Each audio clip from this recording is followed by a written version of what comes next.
ಈಗ ಸುದ್ದಿಗಳನ್ನು ವಿವರವಾಗಿ ನೋಡ್ತಾ ಹೋಗೋಣ. ಸಿದ್ದರಾಮಯ್ಯ ಪುತ್ರ ಡಾಕ್ಟರ್ ಯತೀಂದ್ರ ಸಿದ್ದರಾಮಯ್ಯ ಹೇಳಿರುವಂತಹ ಒಂದೇ ಒಂದು ಮಾತು ತಣ್ಣಗಾಗ್ತಾ ಇದ್ದಂತಹ ಕುರ್ಚಿ ಕದನವನ್ನ ಮತ್ತೆ ಭುಗಿಲೇಳುವಂತೆ ಮಾಡಿದೆ. ಅಧಿವೇಶನದ ಮಧ್ಯೆಯೂ ಈ ಒಂದು ಮಾತು ಅಲ್ಲೋಲ ಕಲ್ಲೋಲವನ್ನು ಸೃಷ್ಟಿಸಿದೆ. ಏಟು ಎದಿರೇಟುಗಳು ಕಾಂಗ್ರೆಸ್ ನಾಯಕರುಗಳ ನಡುವೆ, ಕಾಂಗ್ರೆಸ್ ಶಾಸಕರುಗಳ ನಡುವೆ ಮುಂದುವರೆದಿದೆ. ಇವತ್ತು ಕುರ್ಚಿ ಕದನ ಸುತ್ತ ಏನೆಲ್ಲ ನಡೆಯಿತು ಅನ್ನೋದನ್ನ ನಿಮಗೆ ತೋರಿಸ್ತೀವಿ. ಏನು ಹೇಳಬೇಕಾಗಿದೆ ಅದು ಹೇಳಾಗಿದೆ. ನಮ್ಮ ಮತ್ತೆ ಯಾವುದಕ್ಕೂ ಪ್ರತಿಕ್ರಿಯೆ ಮಾಡೋದು. ಯಾರು ಏನಾದರೂ ಹೇಳಿ ನಾನು ಹೇಳಬೇಕಾಗಿ ನಾನು ಹೇಳಾಗಿದೆ.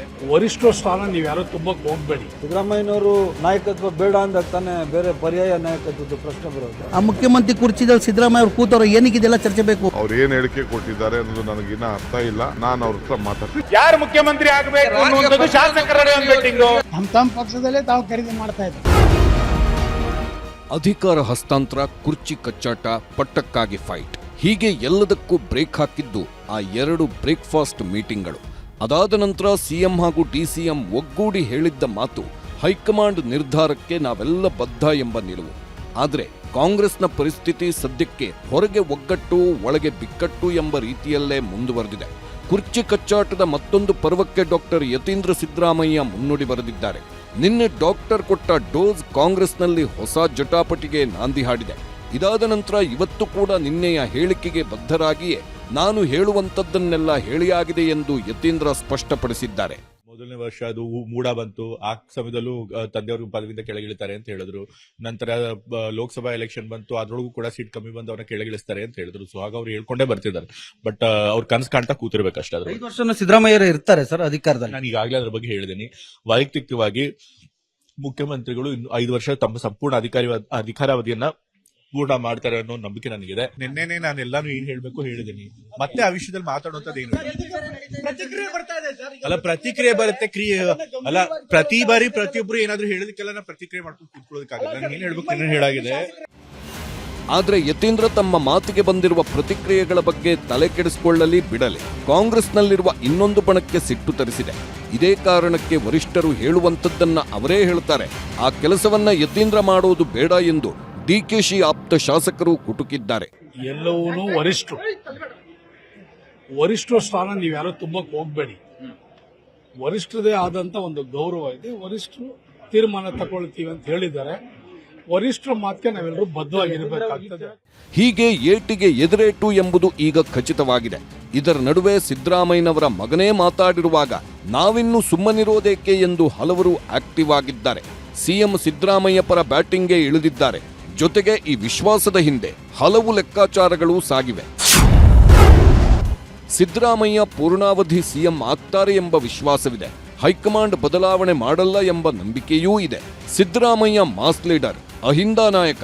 ಅಷ್ಟೇ ಅಲ್ಲ, ಉತ್ತಮ ಆಡಳಿತ ನೀಡಿರುವ ಕಾರಣಕ್ಕೆ ಮುಂದುವರಿಸುತ್ತಾರೆ ಎಂಬುದು ಶಾಸಕರ, ಸಚಿವರ ವಾದ. ಗ್ಯಾರಂಟಿ ಹೊರೆ ಮೀರಿ ಆರ್ಥಿಕ ಸಮತೋಲನೆ ಮಾಡುತ್ತಿರುವ ಕಾರಣಕ್ಕೆ ಬದಲಾವಣೆ ಅನಿವಾರ್ಯವಲ್ಲ ಎಂಬ ನಿಲುವು ಸಿದ್ದು ಟೀಮ್ನದ್ದು. ದೇಶದಲ್ಲಿ ಹಲವು ಸೋಲುಗಳನ್ನು ಕಂಡಿರುವ ಕಾಂಗ್ರೆಸ್ ಕರ್ನಾಟಕದಲ್ಲಿ ಪ್ರಯೋಗ ಮಾಡುವ ಸಾಹಸಕ್ಕೆ ಕೈ ಹಾಕುವುದಿಲ್ಲ. ಸಂಸತ್ ಅಧಿವೇಶನದ ಬಳಿಕ ಸಂದೇಶ ಬರುವ ನಿರೀಕ್ಷೆಯಲ್ಲಿಯೇ ಈಗ ಮಾತಿಗಿಳಿದಿದ್ದಾರೆ. ನಮ್ಮ ನಾಯಕರು ಸಿದ್ದರಾಮಯ್ಯನವರು ಇನ್ನೂ ಗಟ್ಟಿಮುಟ್ಟಿಯಾಗಿದ್ದಾರೆ. ಸಿದ್ದರಾಮಯ್ಯನವರು ನಾಯಕತ್ವ ಬೇಡ ಅಂದಾಗ ತಾನೇ ಬೇರೆ ಪರ್ಯಾಯ ನಾಯಕತ್ವದ ಪ್ರಶ್ನೆ ಬರೋದು. King is alive. ಈಗ ಮುಖ್ಯಮಂತ್ರಿಗಳಿದ್ದಾರೆ ಸಿದ್ದರಾಮಯ್ಯನವರು. 5 ವರ್ಷಗಳ ಕಾಲ ಸಿದ್ದರಾಮಯ್ಯನವರು ಮುಂದುವರಿತಾರ ಏನನ್ಸುತ್ತೆ ತಮಗೆ? ನಿಶ್ಚಿತವಾಗಿ ನಾವು 5 ವರ್ಷ ಮುಂದುವರಿತಾರೆ. CLPಯಲ್ಲಿ ನಾವು ಎಲೆಕ್ಟ್ ಮಾಡಿದಾಗ AICC, ಅದು ನಾನು ಮೊದಲೇ ಹೇಳಿದ್ದೀನಿ, AICC ಅಬ್ಸರ್ವರ್ ಇರ್ತಾರೆ. ಅದನ್ನ ಇನಾನಿಮಸ್ ಆಗಿ ಚೀಫ್ ಮಿನಿಸ್ಟರ್ ಎಲೆಕ್ಟ್ ಮಾಡ್ತಾರೆ. ಅಲ್ಲಿ ಯಾವುದೇ ವರ್ಷ ಹಾಕೋದಿಲ್ಲ. ಅಲ್ಲಿ ಏನಾಗ್ತದೆ, ಅದೇನಾದ್ರೂ ಖಾಲಿ ಆದ್ರೆ ಮಾತ್ರ ಹೊಸ ಬರ್ತದೆ. ಅದಕ್ಕೆ ಅವ್ರು ಹೇಳ್ತಾರೆ. ಅವ್ರು ಹೇಳಿದ್ ಕರೆಕ್ಟ್ ಆಗಿದೆ. ಖಾಲಿ ಇಲ್ಲ, ಹಾಗಾಗಿ ಆ ತರದ ಬೆಳವಣಿಗೆ ಇಲ್ಲ. ಸದ್ಯಕ್ಕೆ ಖಾಲಿ ಇಲ್ಲ. ಉತ್ತರ ಮತ್ತು ಪ್ರತ್ಯುತ್ತರಗಳು ಬರ್ತಾ ಇರುತ್ತೆ. ಯಾರಿಗೂ ಯಾವ ಕಾರ್ಯಕರ್ತರಿಗೂ ಗೊಂದಲ ಇಲ್ಲ, ಯಾವ ನಾಯಕರಿಗೂ ಗೊಂದಲ ಇಲ್ಲ. ಹೀಗೆ ಒಬ್ಬರಾದ ಮೇಲೆ ಒಬ್ಬರು ಸಿದ್ದರಾಮಯ್ಯ ಪರವಾಗಿ 6, 4 ಹೊಡೆಯುವ ರೀತಿಯಲ್ಲಿ ಬ್ಯಾಟಿಂಗ್ ಮಾಡುತ್ತಿದ್ದಾರೆ. ಇದರ ನಡುವೆಯೇ ಕಾಂಗ್ರೆಸ್ ಶಾಸಕಾಂಗ ಪಕ್ಷದ ಸಭೆಗೂ ಮುಂಚಿತವಾಗಿ ಸಿಎಂ ಆಪ್ತರ ಲಂಚ್ ಮೀಟಿಂಗ್ ನಡೆದಿದೆ. ಸುವರ್ಣಸೌಧದಲ್ಲಿ ಸಿಎಂ ಆಪ್ತ ಸಚಿವರು, ಶಾಸಕರು, ಸಚಿವ ಕೆ ವೆಂಕಟೇಶ್ ಕಚೇರಿಯಲ್ಲಿ ಲಂಚ್ ಮೀಟಿಂಗ್ಗೆ ಸೇರಿದ್ರು. ಯತೀಂದ್ರ ಹೇಳಿಕೆ, ಡಿಕೆ ಸೈಲೆಂಟ್ ಸೂತ್ರದ ನಡುವೆಯಾದ ಮೀಟಿಂಗ್ ಕೂಡ ಕುತೂಹಲ ಮೂಡಿಸಿದೆ. ಈಗ ಯಾವಾಗ ಇದೆಲ್ಲ ಚರ್ಚೆ ಆಗಬೇಕಾಗಿರೋದು?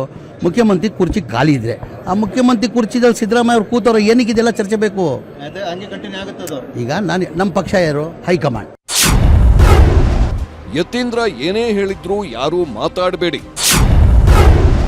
ಆಪ್ತ ಶಾಸಕರಿಗೆ ಡಿಕೆ ಖಡಕ್ ವಾರ್ನಿಂಗ್. 5 ವರ್ಷ ನಮ್ಮಪ್ಪನೇ ಸಿಎಂ ಎಂಬ ಯತೀಂದ್ರ ಮಾತುಗಳು ಸಹಜವಾಗೇ ಡಿಕೆ ಕ್ಯಾಂಪ್ನಲ್ಲಿ ಕಂಪನ ಮೂಡಿಸಿದೆ. ಯತೀಂದ್ರ ಜೊತೆ ನಾನು ಮಾತನಾಡುತ್ತೇನೆ, ನೀವು ಯಾರೂ ಎಲ್ಲೂ ಏನನ್ನೂ ಮಾತನಾಡಬೇಡಿ ಎಂದು ಆಪ್ತರಿಗೆ ಡಿಕೆ ಸೂಚನೆ ಕೊಟ್ಟಿದ್ದಾರೆ. ಯಾವಾಗಲೂ ನಮ್ದು ತಿಳಿಯಿದೆ, ನಾನು ಚೀಫ್ ಮಿನಿಸ್ಟರ್ ಅಲ್ಲಿ ಯಾವ ತರದ ಭಿನ್ನಾಭಿಪ್ರಾಯ ಹಿಂದೇನೂ ಇಲ್ಲ, ಇವತ್ತೂ ಇಲ್ಲ, ಮುಂದೇನೂ ಇಲ್ಲ. ಅವ್ರು ಏನ್ ಹೇಳಿಕೆ ಕೊಟ್ಟಿದ್ದಾರೆ ಅನ್ನೋದು ನನಗಿನ್ನ ಅರ್ಥ ಇಲ್ಲ. ಅರ್ಥ ಆಯ್ತಾ? ನಾನು ಅವ್ರ ಹತ್ರ ಮಾತಾಡ್ತೀನಿ. ಹೀಗೆ ತಮ್ಮ ಜೊತೆಗೆ ಸಿಎಂ 2 ಬ್ರೇಕ್ಫಾಸ್ಟ್ ಮೀಟಿಂಗ್ ಮಾಡಿದ ನಂತರ ತಾವೇನು ನಿರ್ಧಾರ ಹೇಳಿದ್ದೆವೋ ಅದಕ್ಕೆ ಬದ್ಧರಾಗಿಯೇ ಡಿಕೆ ಶಿವಕುಮಾರ್ ಮುಂದುವರೆದಿರುವುದು ಅವರ ಮಾತುಗಳಲ್ಲಿ ಸ್ಪಷ್ಟವಾಗಿತ್ತು. ಹಾಗಿದ್ದರೂ ಡಿಕೆ ಟೀಮ್ ಮಾತ್ರ ತಮಗೆ ಪೂರಕವಾದ ಸಂದೇಶ ಹೈಕಮಾಂಡ್ನಿಂದ ಬರುತ್ತೆ ಎಂಬ ನಿರೀಕ್ಷೆಯಲ್ಲಿದ್ದಾರೆ. ಡಿಸೆಂಬರ್ 19ಕ್ಕೆ ಸಂದೇಶ ಬರಬಹುದು, ಡಿಕೆಶಿಗೆ ಅವಕಾಶ ಕೊಡುತ್ತಾರೆ ಎಂಬ ವಿಶ್ವಾಸದಲ್ಲಿದ್ದಾರೆ. ಡಿಕೆಶಿ ಸೇವೆ ಪರಿಗಣಿಸಿ ಸಿಎಂ ಸ್ಥಾನವನ್ನ ಉಳಿದ ಅವಧಿಗೆ ಕೊಡುತ್ತಾರೆ ಎಂಬ ಆಶಾವಾದವಿದೆ.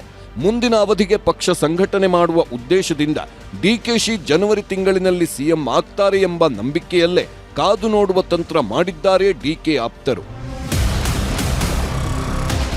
ಸದನದ ಹೊರಗೆ ಹೀಗೆ ಸಿಎಂ ಕುರ್ಚಿಯ ಸುತ್ತಲೂ ಕಾಂಗ್ರೆಸ್ ನಾಯಕರ ಥಕದಿಮಿತ ನಡೆಯುತ್ತಿದ್ರೆ, ಸದನದ ಒಳಗೂ ಕುರ್ಚಿ ಕಚ್ಚಾಟ ಪ್ರತಿಪಕ್ಷಗಳಿಗೆ ಚರ್ಚೆಯ ವಸ್ತುವಾಯಿತು. ಬೆಟ್ಟಿಂಗ್ ವಿಚಾರದ ಪ್ರಶ್ನೋತ್ತರ ವೇಳೆ ವಿಧಾನಸಭೆಯಲ್ಲಿ ಸ್ವಾರಸ್ಯಕರ ಚರ್ಚೆ ನಡೆಯಿತು. ಬೆಟ್ಟಿಂಗ್ ಆ್ಯಪ್ ತಡೆಯಲು ಸರ್ಕಾರ ಬದ್ಧ ಎಂದು ಪರಮೇಶ್ವರ್ ಹೇಳುತ್ತಲೇ ಸರ್ಕಾರ ಕೂಡ ಬೆಟ್ಟಿಂಗ್ನಲ್ಲೇ ತೊಡಗಿದೆ ಎಂದು ಬಿಜೆಪಿ ಶಾಸಕ ವಿ ಸುನಿಲ್ ಕುಮಾರ್ ಕಿಚಾಯಿಸಿದ್ರು. ಅವ್ರು ಹೇಳಿರೋದು ಸರಿ ಇದೆ, ಅವ್ರು ಹೇಳಿರೋ ಬಗ್ಗೆ ನನ್ನ ಅಭಿಪ್ರಾಯ ಇಲ್ಲ. ಯಾರು ಮುಖ್ಯಮಂತ್ರಿ ಆಗಬೇಕು ಅನ್ನುವಂಥದ್ದು ಶಾಸಕರ ಬೆಟ್ಟಿಂಗು. ಇನ್ನು ಬಿಜೆಪಿಯ ಉಚ್ಚಾಟಿತ ಶಾಸಕ ಬಸನಗೌಡ ಪಾಟೀಲ್ ಯತ್ನಾಳ್ ಕೂಡ ಅದೇ ಧಾಟಿಯಲ್ಲೇ ಮಾತನಾಡಿದ್ರು.